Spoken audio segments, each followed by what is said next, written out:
this is the Indian music. Is there are so many threads of Indian music that are Muslim, and so many threads that are Hindu, and they're all woven together. So the great what's the instrument? The sarod. Sarod. The sarod. The great players are all Muslim, but it's considered classical Indian music, and and then the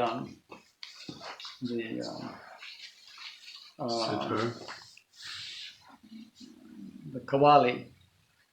The Qawwali music is absolutely joyous. The most crazy thing. It's just Nusrat Ali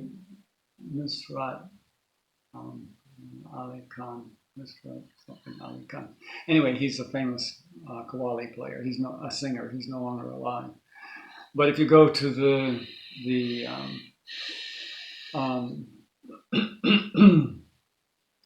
oh, my words are not coming to me. The Sufi part of Delhi, there is a neighborhood and what do they call it? I forget the word in Arabic, but there are the Qawwali players come every Thursday night, and you get to hear them, and it's Shuk. Shuk, I was just about that. Is it called the Shuk? They say Shuk. No, it's called the Nizamuddin.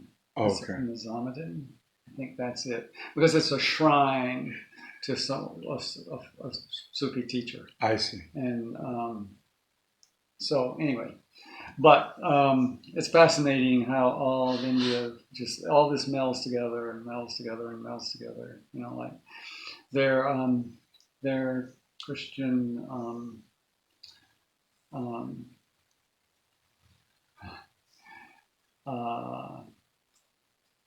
They're Christian Hindus. What is the place that we're going to go to after we do Panchakarma? That's up in the mountains, and it's a Buddhist tea plantation run by the Catholic Church, and so I was like, what? But that's what you encounter, is keep encountering all these things. Yeah. So yeah. So this is the cultural background of Tantra, that Tantra has emerged from the soup of spirituality. And it has been drawing from all these sources over, and others that I haven't named. Like, there are many millions of indigenous people in India that are not Indian, don't speak Indian languages, but were there when India was colonized 3,000 years ago, 4,000. And their spiritual traditions are very shamanic. And Tantra has drawn a lot from them in terms of shamanic practices that are part of Tantra. So the inputs that have come, and then from being in the Himalayas, where you're in contact with the Tibetan and Chinese traditions, and everything kind of mixing and mixing and mixing and mixing and mixing for a long, long, long time. But then why is Tantra the hidden, or the looked down on, the forbidden, or the well, because Tantra, the practice. Why is the practice and Tantrika's kind of it's occult. It's not. If you go to India and say something about Tantra, people go, I don't know anything about that. They don't have anything to do with it. Because they consider it the occult? Not exactly, because it's not coherent enough to be a cult. Not a cult, but the well, I was just occult. You said occult. Oh, no. Like of the devil? Occult. Is that what that means? Occult? Like worshiping the devil? Is that No, what that occult, means? occult means just, it's hidden. Oh, it just Yeah. means hidden. Yeah, it's not, Sometimes esoteric, Oh, but sometimes with a pejorative connotation. yes. So, So Yeah, I then- thought you said cult. I thought like him. yeah, Occult. no, the occult. Occult. But OCC, why do mainstream Yeah. Indians, like if you say Tantra, they're like, oh, really? Well, for one thing, Tantra in the popular mind in India is connected to black magic. Aha. And it's not just black magic as a joke, it's black magic really works. So you don't want to mess with them, the Tantrikas, because they can just like that, exactly. a witch. Right. And they can, so it's not a joke. And so they just kind of give them wide berth, like, okay, you stay over there, we're going over here. So they don't have a good reputation there. Yeah, but it's also an element. One of the guys that teaches our group when we go to India, Prem Saran, says that Tantra in Indian culture, Tantra is a counterculture. Just like the U.S. had the counterculture in the 60s. It could represent things that society could not accept and would not accept, but it could live over there and then infuse society gradually. And in fact, that's true, because when the ancestors of the current Indians, many of whom came from the far north, or even from Scandinavia down and swept into India, and became the kind of the orthodox, strict Vedic teachers and scholars and practitioners of spirituality. They were invaders, and they pushed the indigenous people, who were a darker skinned people, south, and they were called the Dravidian people. And the Dravidian people, I guess they just left and went south.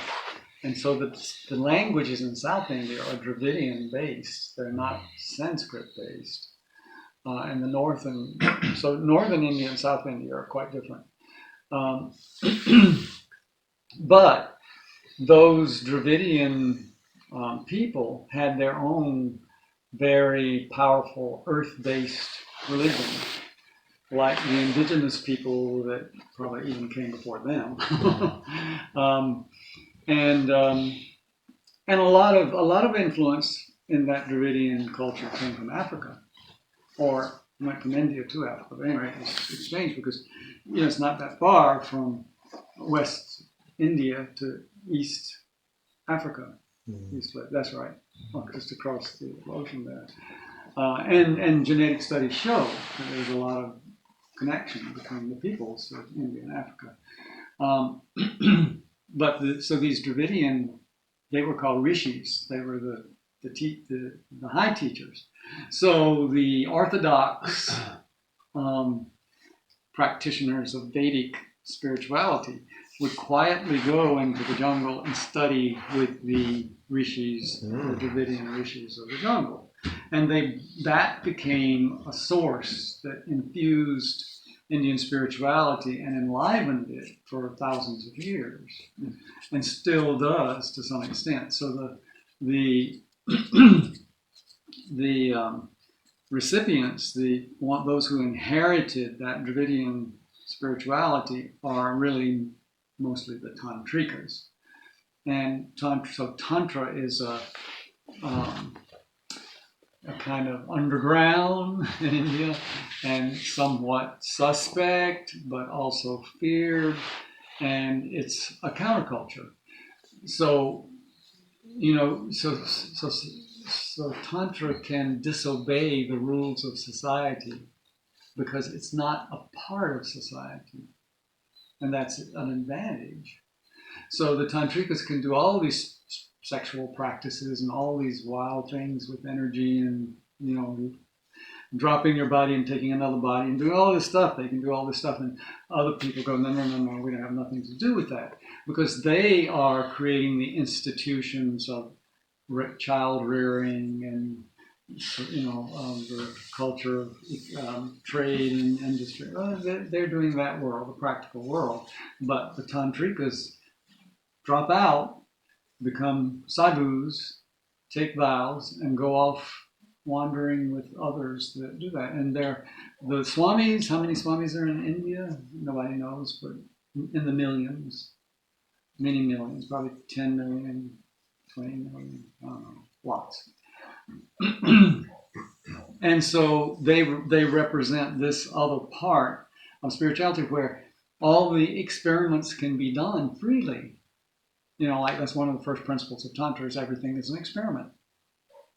Well, you can't do that when the kids are in the house. It's like, no, this is not an experiment. I mean, maybe if you're very advanced, you can. It's difficult. So so Tantra is a modern day still counterculture in the larger culture of India, and so that's why it's just like the counterculture of the '60s. Everybody was like, oh, they're hippies. Yeah, I have nothing to do with them. Shoot them. And that happened. I mean, I was alive in that time, and I was watching. I was in New Orleans, and the hospital wouldn't give care. Charity hospital would not give. They wouldn't take hippies. Wow. To turn you away, so you could get no medical care. So we set up a free clinic, myself and a few other people, to give medical care to the hippies who were wandering from San Francisco to New Orleans to New York and back and forth. And so that's the nature of a counterculture, that you're not accepted, but you're also free of the obligations that people have who are embedded in the culture. So there's pros and cons. You also tell the story of the high-ranking teachers that were on the stage, and the Oh yeah. So there.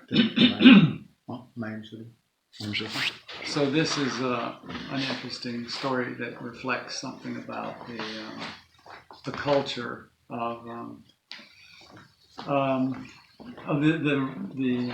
what should I say, the relationship between the Orthodox and the counterculture. And so I was there for the Kumbh Mela when there were 80 million people. And so the followers of my teacher had already left his body.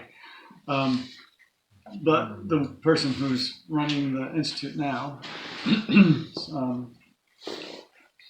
Rajmani Tikanate, had acquired a 30-acre tract of land on the Ganges, a mile down the river, almost a mile. And that's where our camp was, which was really a nice camp. So since my teacher, though he was no longer living, had been a very prominent figure in Indian spirituality, all of these dignitaries that were coming for Kumbh Mela were coming to Swami Rama's camp to pay their tribute in memory of Swami Rama. So they came up in these fancy cars and with all these bodyguards and all this, and these are the Orthodox, the Maha Mandalas they're called, and they have a very silk, clothes, and they're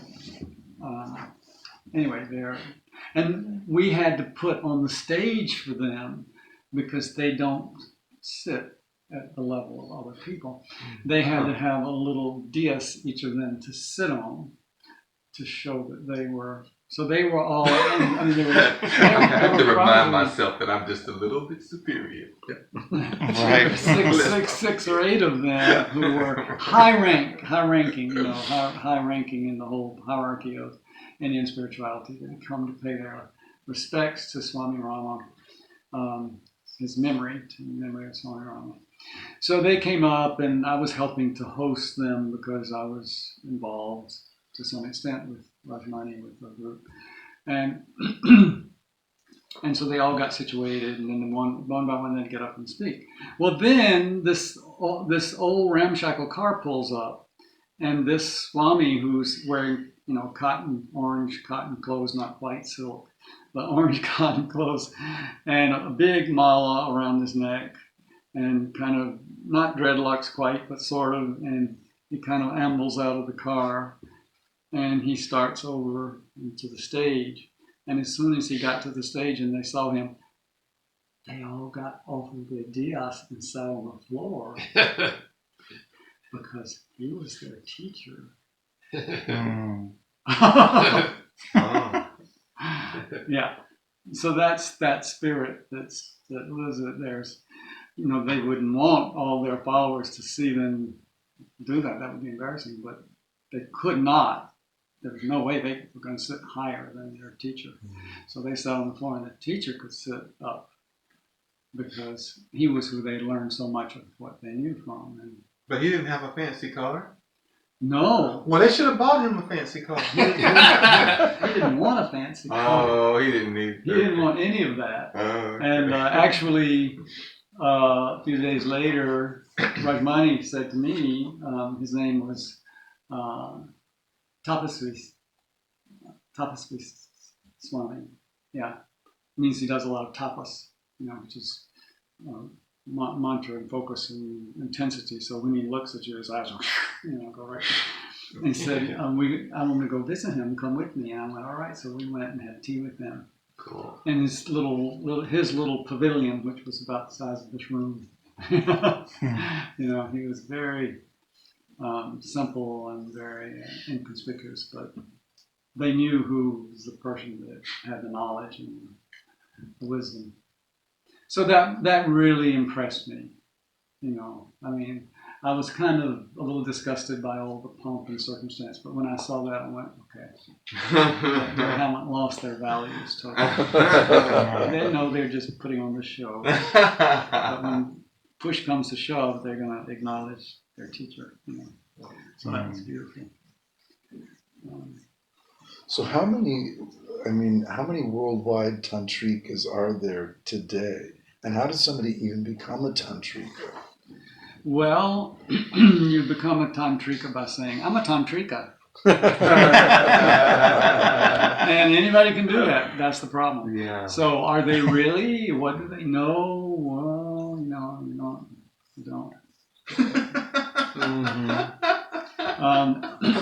There's no tantrika test?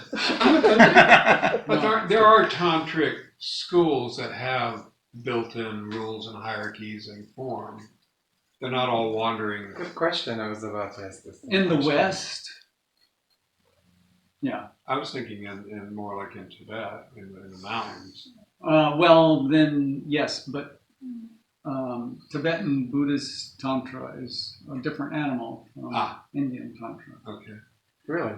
Oh, quite. Because the Dalai Lama has two major priests. One wears white and one wears red. And the red priest is the tantric priest, and the white one is not. And so that's the highest point of Buddhism is the Dalai Lama.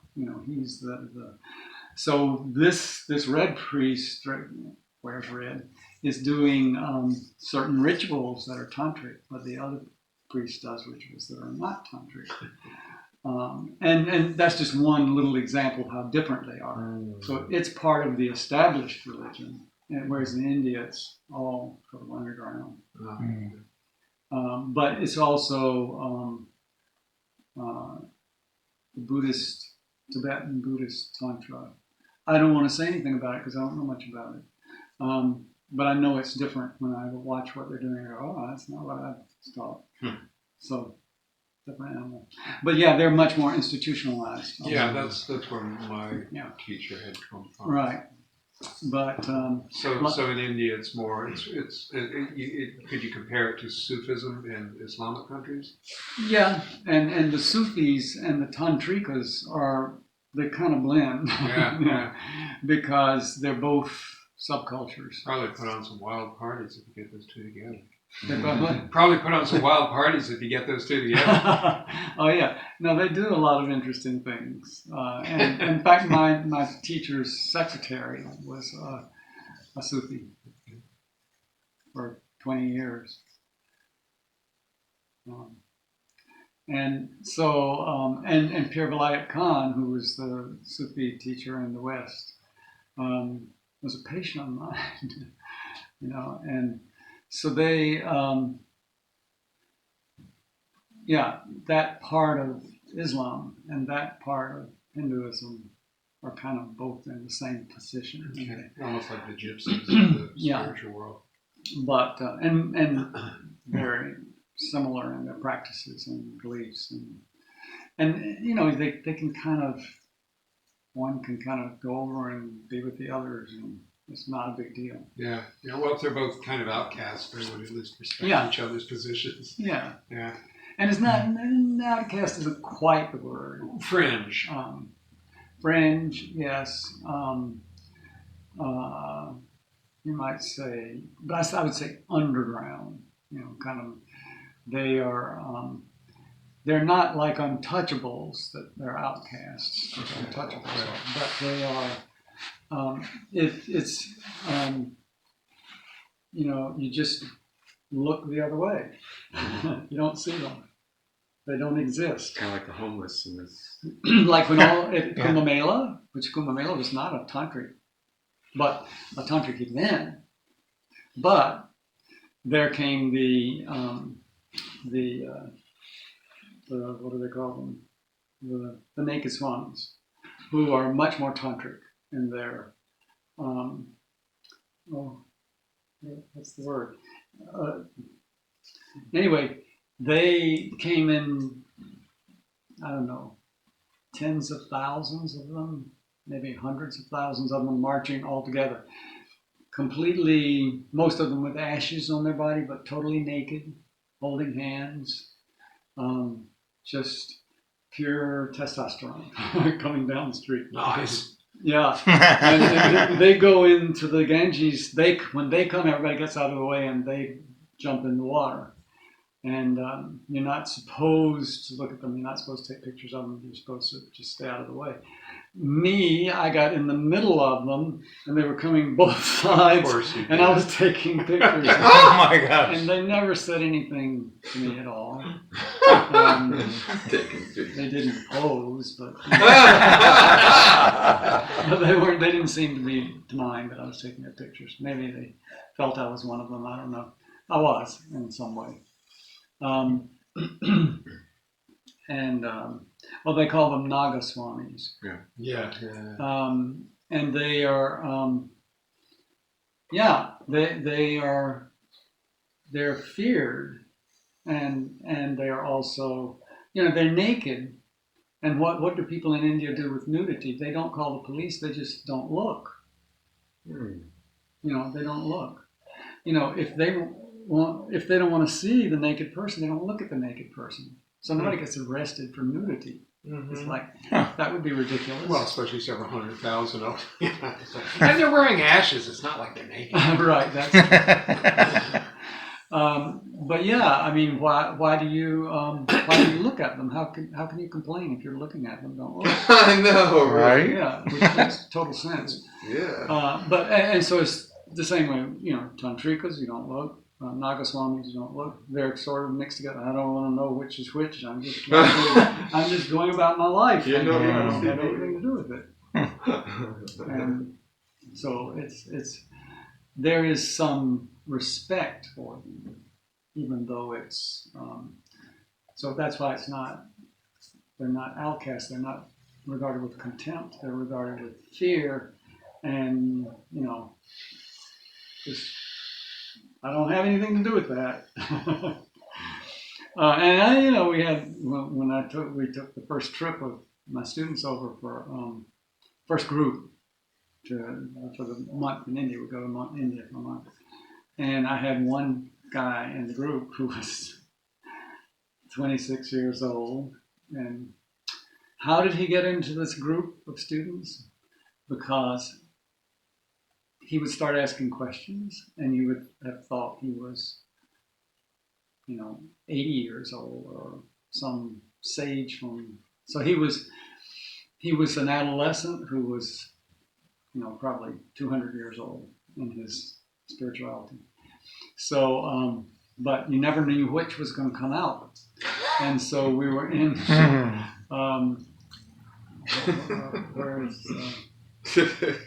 Where they have this erotic art.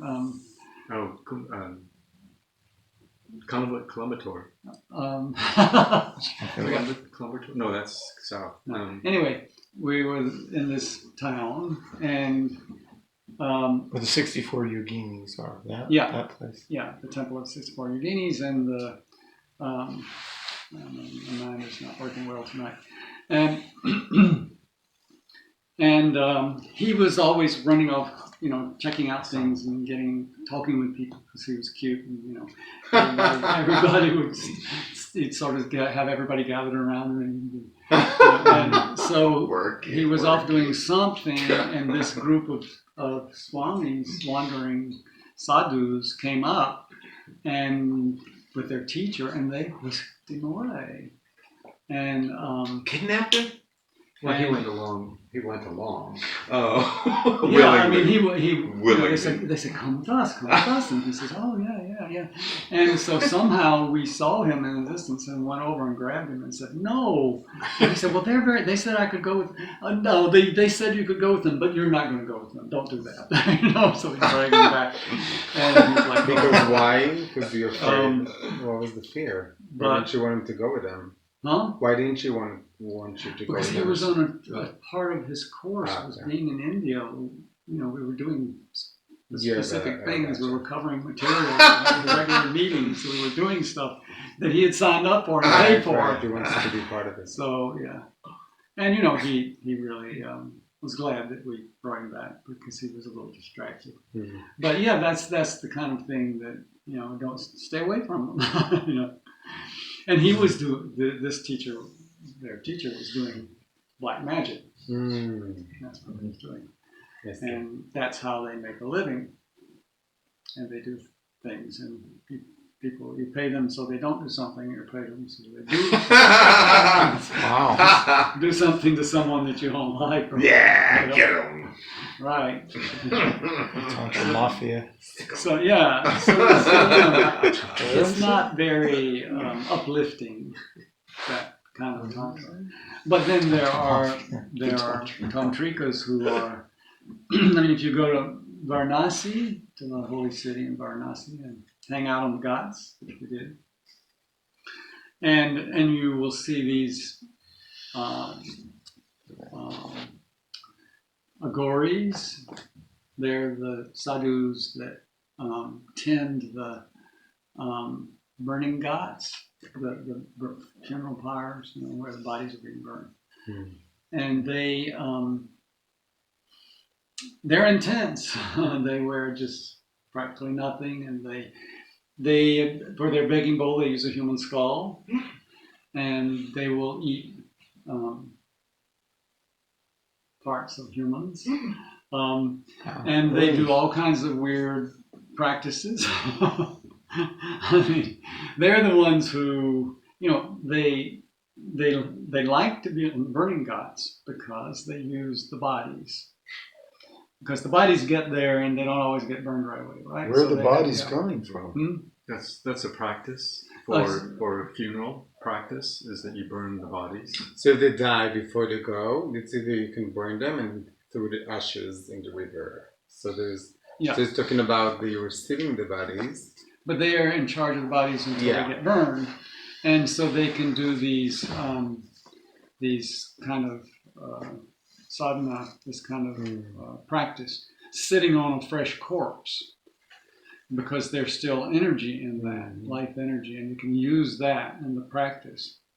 And so they get to do that kind of thing, but they also get to watch, when the spirit's departing, and they become quite adept at all of that. So the story is, I have not witnessed this, that when a really reasonably attractive, healthy body comes that some youngish person got killed by a car wreck or something.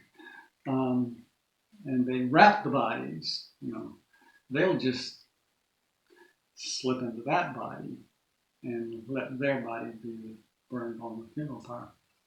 And good for another couple 100,000 miles.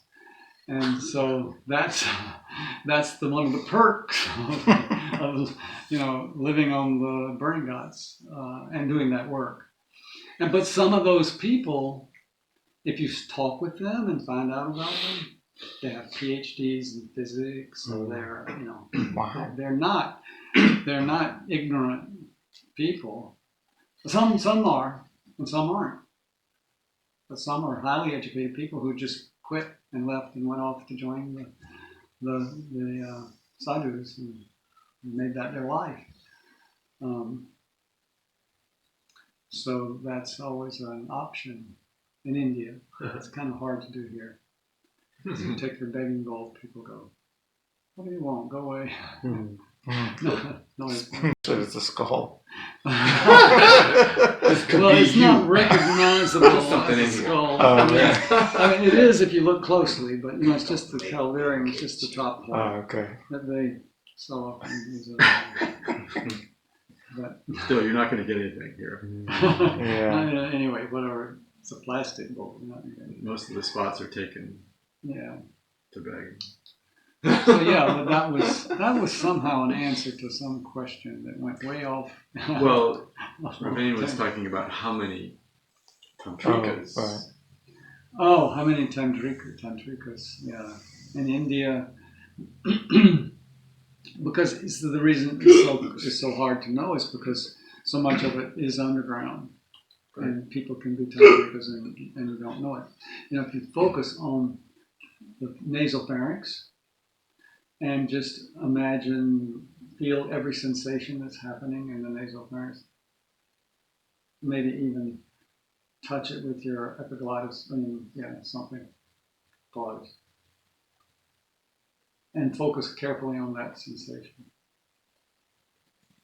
And usually it'll stop. What is it? The hiccups. Oh, it's not exactly a hiccup. Yeah, but it's sort of like that. It's like a hiccup burp. Yeah. Yeah. It's not continuous. But try that anyway, because it might work. I'll see. But- If I get it. I don't know if I got it, but what you were saying, but Yeah, it's just bringing into awareness sensations in the nasal pharynx. Because I think, you probably know better than I do because you're a dentist, right? mm-hmm. That there's something about a reflex that involves the back of the throat that also produces the hiccups.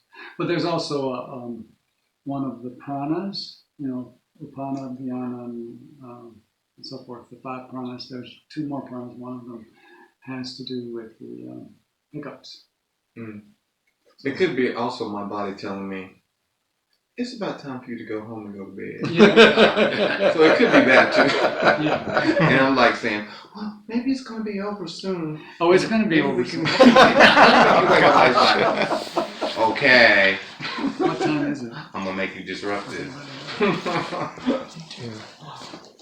9:26. Ah, Yeah. 9:30 is. I wanted to ask you a quick question. Yeah. You said earlier that we're talking about Tantra emerging from this soup, yet Tantra has been around long before Catholicism or like any of that, hasn't it? Well, that wasn't the soup, not Catholicism. The soup I was talking about was the indigenous people of India and their shamanic work. Okay. And then whatever the Dravidian predecessors or the rishis taught. And then some input from the Vedic traditions as well. And that kind of mix and probably other threads that I'm not aware of.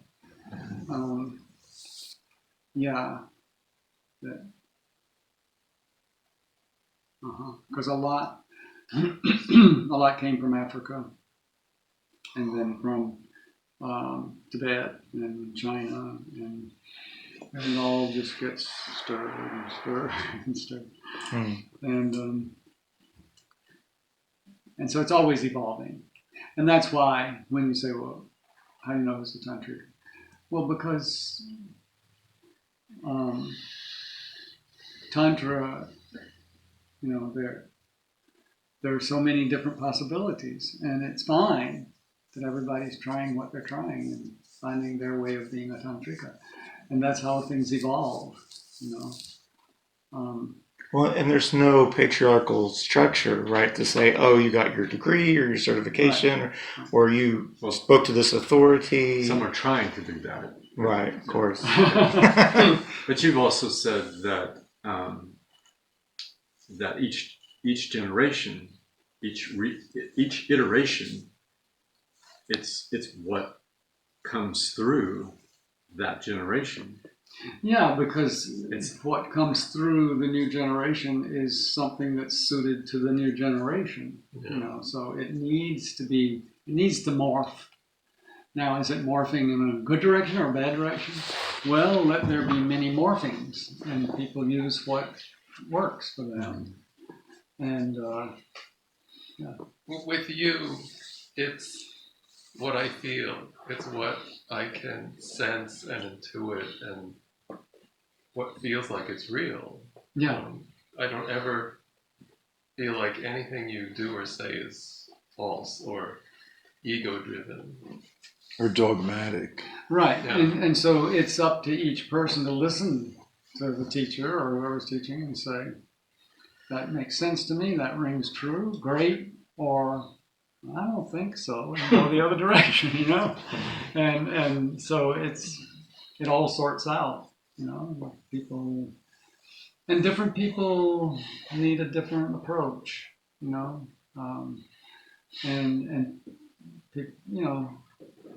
it's not the same message that's going to work for every person.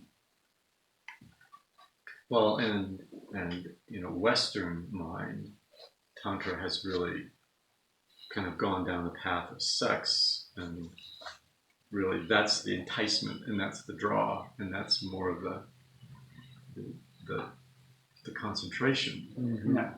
So it's coming into the Western culture through that lens, Right. and that shifts it a bit. Yeah. And people think, so people say, well, it's all about sex. And then somebody says, no, it's not all about sex. And then someone says, well, yeah, it actually is, because you can only have that discussion if you are splitting the human being into different parts, one of which is sex. And then is this about sex? Well, if you're talking about the whole person, well, yeah, it's about sex because that's part of the whole. Mm-hmm. But if you're seeing human beings in these fragments, well, no, it's not about that fragment, it's about these fragments. So that leads to a lot of confusion. But actually, it has to be about sex, because sex is part of us, and we are sexual beings. And if we left that out, it would be greatly diminished. Tantra would suffer great diminishment. But that doesn't mean that it's taking that piece and doing it separately. But a lot of things in the world are taking that piece and doing it separately. But authentic Tantra isn't doing that. It's just dealing with sex as part of the human being, and part of your energy, and part of your, juiciness and aliveness. So, anyway, okay. We will. We should go home and rest. And so we will officially end. We're so glad everybody came. Yeah, and thanks. it was a wonderful evening, and we're delightful, and thank you for hosting and Yeah. singing Coming, and yeah. making this possible, and thank Gerald for sending out the notices, and thank all of you for coming. And then if other people want to hang out and talk a little bit, you can, or whatever. We're here. It's been great. Awesome. Thanks.